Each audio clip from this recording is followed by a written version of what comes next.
Milhares de pessoas compareceram nesse fim de semana à Avenida Paulista, em São Paulo, para uma manifestação convocada pelos partidos de direita. Segundo o levantamento da USP, me traz aqui para a câmera 3, o ato reuniu mais de 20 mil pessoas. Os manifestantes pediram a libertação do ex-presidente Jair Bolsonaro e atacaram o presidente Lula e ministros do Supremo Tribunal Federal. O pré-candidato à presidência, Flávio Bolsonaro, esteve presente. A ex-primeira-dama Michele Bolsonaro e o governador de São Paulo, Tarcísio de Freitas, não compareceram. No discurso, no carro de som, o pré-candidato à presidência, Flávio Bolsonaro, fez ataques ao presidente Lula e ao filho dele, Lulinha.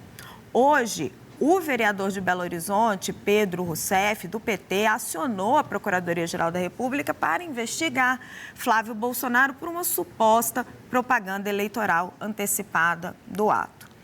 Nós vamos receber aqui um dos principais organizadores do evento, o principal, o deputado Nicolas Ferreira, que chegou acompanhado do pré-candidato à presidência, Flávio Bolsonaro. Deputado, seja muito bem-vindo ao Poder Expresso. Eu agradeço muito a sua presença. Queria fazer um balanço com o senhor do ato, do impacto político. E eu queria começar perguntando o seguinte, deputado, seja muito bem-vindo. O senhor fez um mote, uma chamada para esse ato muito clara. O senhor dizia ali, fora Lula, fora Moraes, fora Toffoli. O senador Flávio Bolsonaro, quando ele se refere ao Supremo Tribunal Federal, ele diz o seguinte, vou até pegar a transcrição aqui direitinho. Todos nós somos favoráveis ao impeachment de qualquer ministro do Supremo que descumpra a lei. Isso só não acontece hoje porque ainda não temos maioria no Senado. Mas o povo brasileiro vai ter oportunidade de escolher candidatos comprometidos com o resgate da nossa democracia. O nosso alvo nunca foi o Supremo. Sempre dissemos que o Supremo é fundamental para a democracia, mas estão destruindo a democracia a pretexto de defendê-la para atingir Bolsonaro. A fala do Flávio, do senador Flávio, foi suficiente para o senhor? Porque ele não chega a citar nem Moraes, nem Toffoli. O senhor acha que ele foi incisivo o suficiente, deputado? Boa tarde, Raquel. Obrigado aí pelo convite.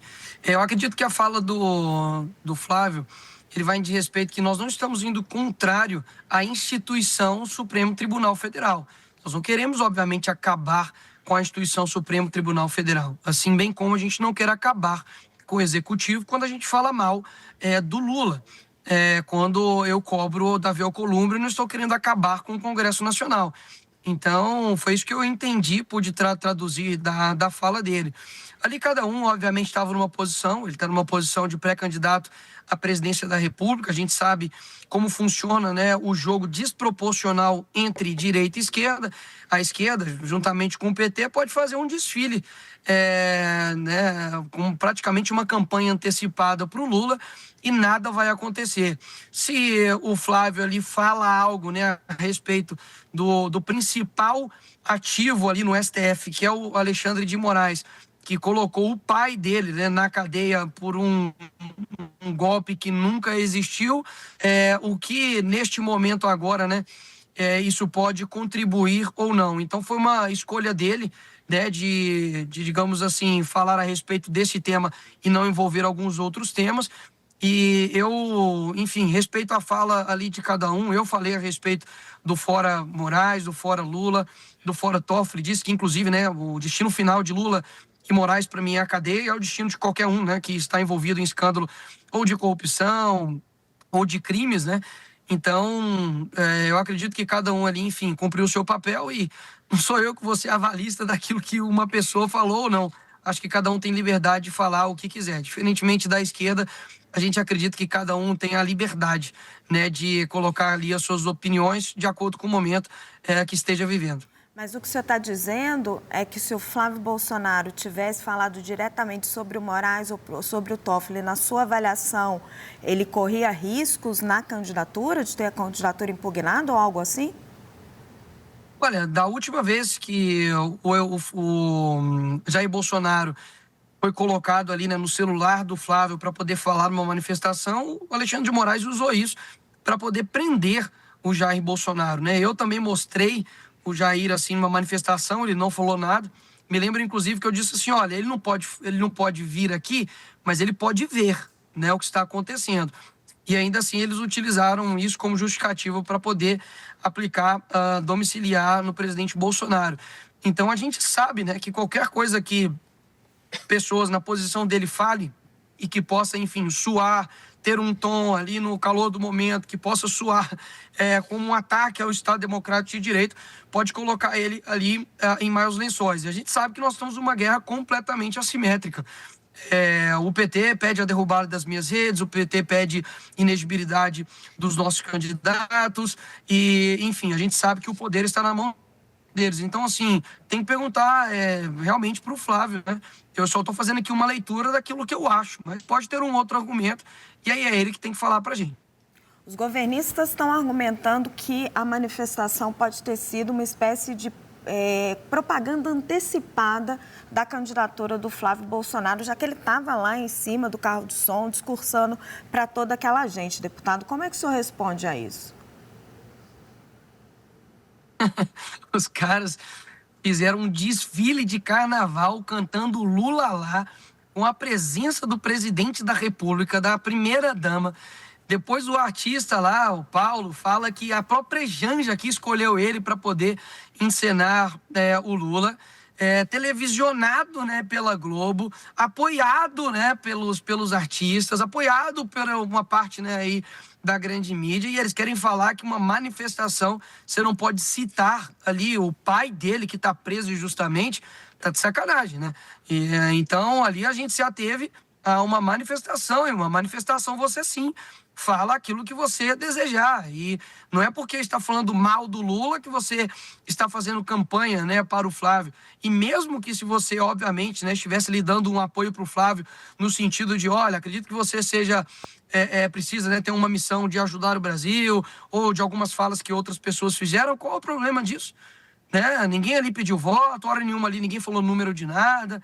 Então, assim, eles precisam primeiro, né, parar de olhar para o outro e olhar pro deles, né, que está completamente sujo, e não olhar para uma manifestação que eu convoquei de uma forma espontânea, as pessoas compareceram sem nenhum atrito, de forma pacífica, foi um número extremamente expressivo, sem nenhum tipo, né, de artista para poder ficar fazendo ali showmício, como a esquerda faz, sem nenhum tipo de apoio, né, de boa parte aí da grande mídia. E me perdoe, tá? A USP falar 20 mil pessoas tá de sacanagem. É só você ver aí as imagens e ver que tem muito mais de 20 mil pessoas aí nesse local. A USP realmente precisa parar de passar essa vergonha, porque não tem como discutir com as imagens. Eu já estive ali na Paulista diversas vezes, e por diversas vezes dá para você medir ali, né, no olho a quantidade ali de pessoas, principalmente a Polícia Militar dá um número completamente diferente. Quando eu finalizei a minha caminhada, né, eles disseram que tinha, eu acho que 15 mil ou 20 mil pessoas, sendo que a Polícia Militar deu um número de 100 mil. Então, se a USP está falando que foi 20, então pode ter certeza que tinha no mínimo ali 100 mil pessoas, porque eles não contam a rotatividade, né, das pessoas, né? Então, é inacreditável como a USP se presta a um papel de ser uma linha, né, auxiliar aí da esquerda e não simplesmente ser realmente uma pesquisa séria. Agora, com relação à campanha antecipada, pelo amor de Deus, ninguém vai falar da campanha antecipada, né, que o Lula fez ali no desfile, ali no meio de todo mundo. Então, para mim, eles estão querendo acusar daquilo que eles fazem.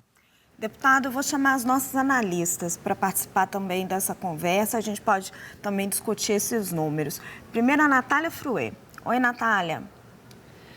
Então, Raquel, eu queria que o deputado comentasse, falasse sobre ele no discurso na Paulista também fala sobre conquistar o voto de quem na eleição de 22 votou em Lula.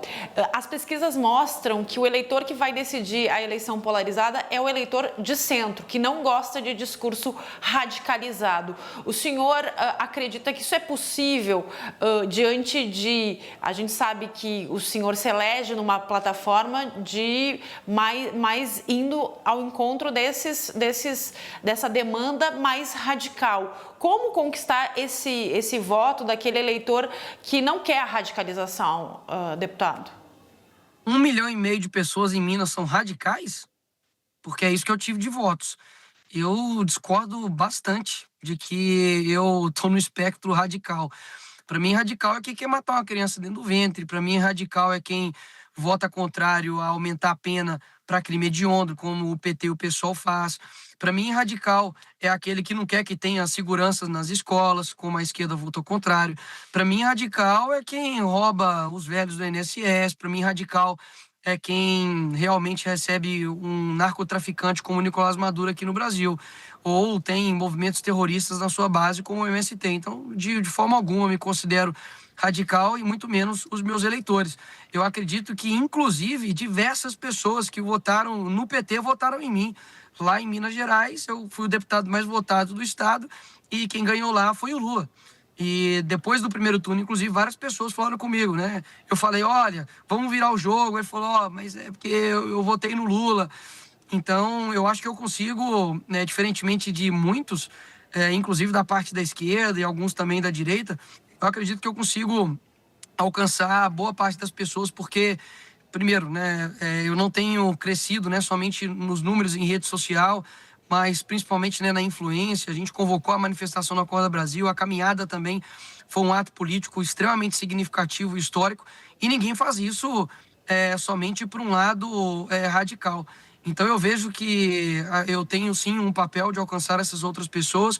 Somente nessa última semana, né, com a nossa pressão em rede social, a gente conseguiu reverter uma decisão que tinha livrado um estuprador de 35 anos que estava tendo relação sexual com uma criança de 12.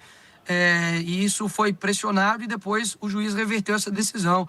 A gente conseguiu fazer um vídeo para poder demonstrar os aumentos de impostos sobre produtos eletrônicos. Depois o governo também recuou uma parte, mas também deu uma recuada.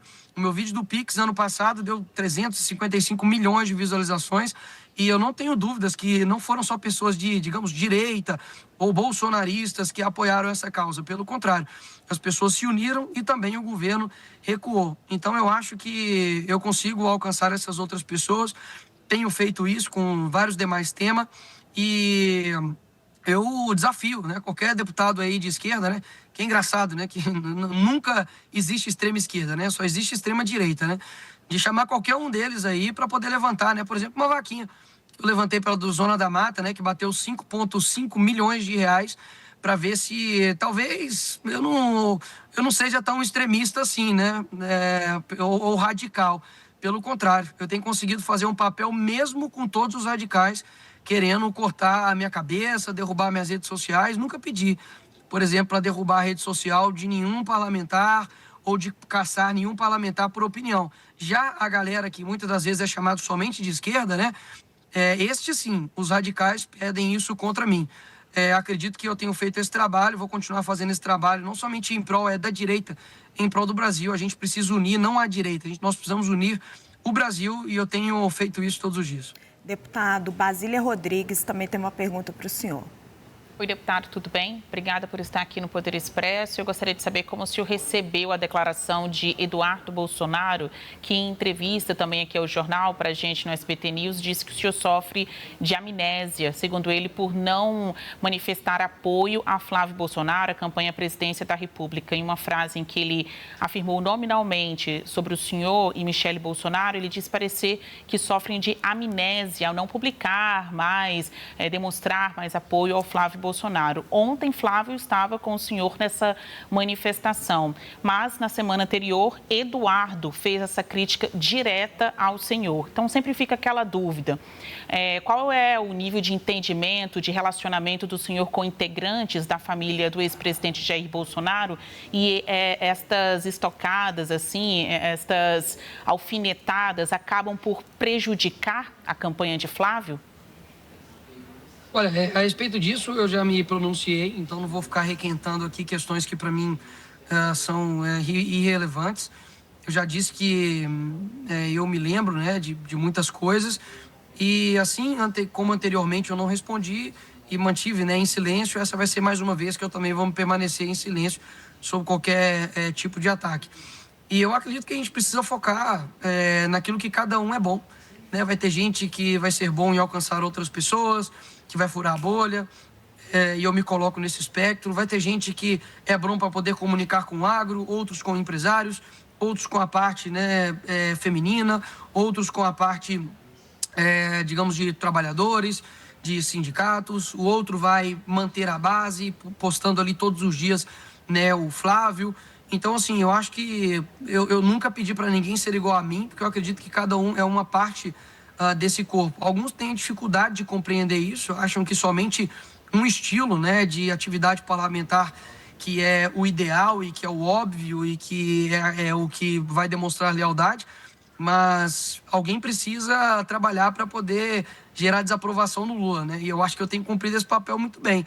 Depois do Pix, dá uma olhada, né, de quanto que caiu a aprovação do Lula, agora também com relação ao aumento de impostos eletrônicos, com relação quando eles colocaram, né, os cristãos ali na lata, né, em conserva, também o que aconteceu, e tudo isso é a nossa voz, né, ressoando juntamente com as pessoas que compartilham, que curtem, que ajudam, né, o nosso trabalho para poder alavancar a verdade para as pessoas. Então, eu acho que qualquer tipo de ataque ou atrito que ocorra, as pessoas precisam ter em mente que essas eleições, na minha opinião, é uma sobrevivência, né? Ninguém aguenta mais 4 anos de Lula, ninguém aguenta mais tantas falsas promessas, uma pessoa inabilitada, incapacitada para poder tocar um país tão importante, tão grande e tão relevante como o Brasil.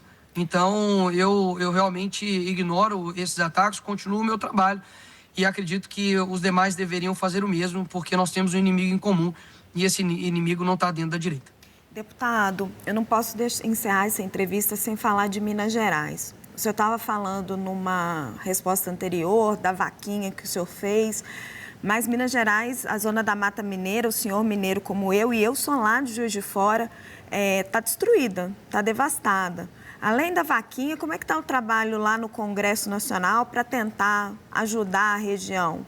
O senhor, o governador Zema, estavam na manifestação ontem, é legítimo, mas como é que está o trabalho lá no Congresso Nacional em prol da região ali da Zona da Mata e dos afetados pelas chuvas?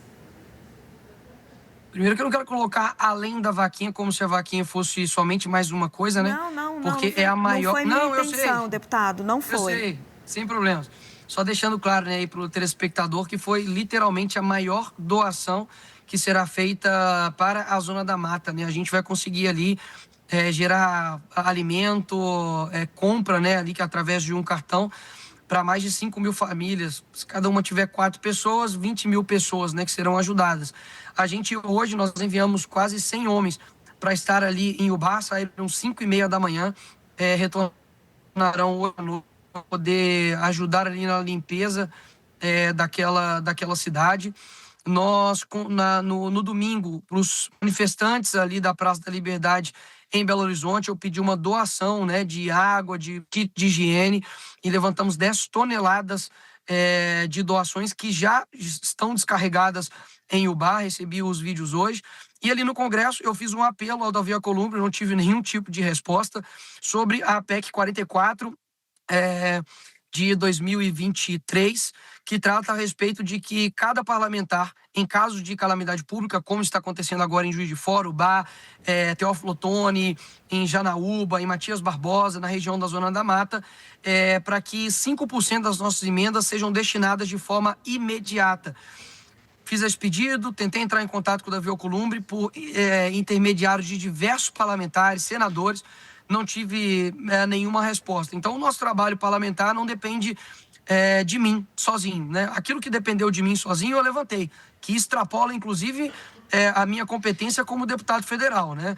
E se tem alguém que acha, enfim, aí que é pouco, é só fazer o mesmo, né? E levantar. Agora, o nosso trabalho ali no âmbito legislativo não depende da gente, é o presidente do Congresso que coloca isso em pauta, está parado desde 2024, e se já tivesse aprovado, literalmente a gente já poderia estar ajudando de uma forma ainda mais eficaz. Destinei 2 milhões para a reconstrução da Policlínica em Ubá, estive lá presente, vi como está destruída de fato a cidade, cada um vai fazendo um pouco e a gente vai ajudando. O que é muito interessante é de que, enquanto eu estava lá acolhendo essas demandas, ouvindo as pessoas para saber realmente o que era mais necessário, outros, né, canais de televisão só focaram em dizer que eu estava ali no meio, né, da rua ali, impedindo a via. Sendo que, na verdade, no próprio vídeo mostra que os carros estavam transitando e, pera lá, né, não fui eu que travei a via, né, teve literalmente uma enchente no local e ali algumas pessoas, né, que eram de esquerda, né, provavelmente ali petistas, que não gostam aí de mim, ficaram ali me atacando, sendo que, na verdade, eu estou fazendo o máximo para poder ajudar a região. E aí, coincidentemente, dias depois, o Lula vai até Juiz de Fora, vários vídeos aí que rodaram, né, recebendo aí vaias a respeito da sua presença lá, que inclusive disse que vai cuidar de Juiz de Fora assim como cuidou do Rio Grande do Sul. Então, se o Lula falou isso, pode ter certeza que a Minas está ferrado, né? Porque o Rio Grande do Sul continua passando por grandes dificuldades. Você tem um grupo chamado SOS Rio Grande do Sul que vai toda semana ali para a Câmara para pedir, apelar para que o governo federal ajude. E não é só eu que estou abrindo a boca para falar isso não, viu? Pode buscar aí que Eduardo Leite, que é um cara que eu tenho minhas divergências, né, políticas, disse também aí tempos passados a respeito dessa falta de ajuda do governo federal. Então, se não fosse o povo pelo povo em Rio Grande do Sul, o povo pelo povo agora em Minas Gerais, pode ter certeza que o governo federal seria completamente omisso nessa situação. E o interessante é que, eu sou um deputado de 513, né? Enquanto eu estava lá ouvindo as demandas lá em Ubá, levantando vaquinha, tinha deputado, né, do PT ali na CPMI do INSS que estava dando um tapa na cara, né, de outro parlamentar. É muito interessante como grande parte da mídia é extremamente seletivo em exaltar as pessoas quando elas são de esquerda e diminuir os bons feitos, né, naquele que é de direita. Então, graças a Deus que hoje, através da rede social, a gente consegue levar a verdade para as pessoas, elas conseguem ver realmente quem está trabalhando, quem está ajudando, sabe? Quem realmente está fazendo algo e quem simplesmente vive de atacar o outro, né? Vive de querer desmerecer o outro, levantar narrativas. Não tenho dúvidas, né, que essa não é a primeira nem a última narrativa que vai surgir sobre mim. Para vocês terem ideia, a vereadora do PSOL aqui de São Paulo disse que eu estava fingindo ter caído na lama para poder gravar um vídeo, sendo que o homem que caiu lá está de camisa branca, eu estava de camisa preta. Mas pode perceber lá, tem milhões de visualizações esses vídeos. Você acha que essas pessoas estão preocupadas em serem atingidas por inquéritos de fake news e multa? Claro que não, porque elas são de esquerda. Agora, vai alguém de direita falar uma verdade, não uma fake news, sobre o lado oposto, o que vai acontecer. Então, sim, isso... Todo tipo de caso que chega até mim, pode ser de narrativas, posso te falar, tudo contribui. Todas as coisas cooperam para o bem daqueles que amam a Deus. E eu amo a Deus, então tudo o que vem para poder me destruir, eu tenho feito como uma forma de realmente mostrar às pessoas que nunca foi tão fácil escolher um lado. Um lado daqueles que comemoraram as pessoas ali no fim da caminhada ter tomado um raio, estavam torcendo para as pessoas morrer, e do outro lado, das pessoas que foram lá se solidarizar e ir no hospital, como eu fiz.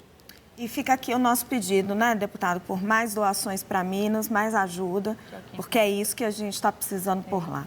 Deputado Nicolas Ferreira, muito obrigada pela sua entrevista aqui ao Poder Expresso. Uma boa tarde. Muito obrigada, deputado.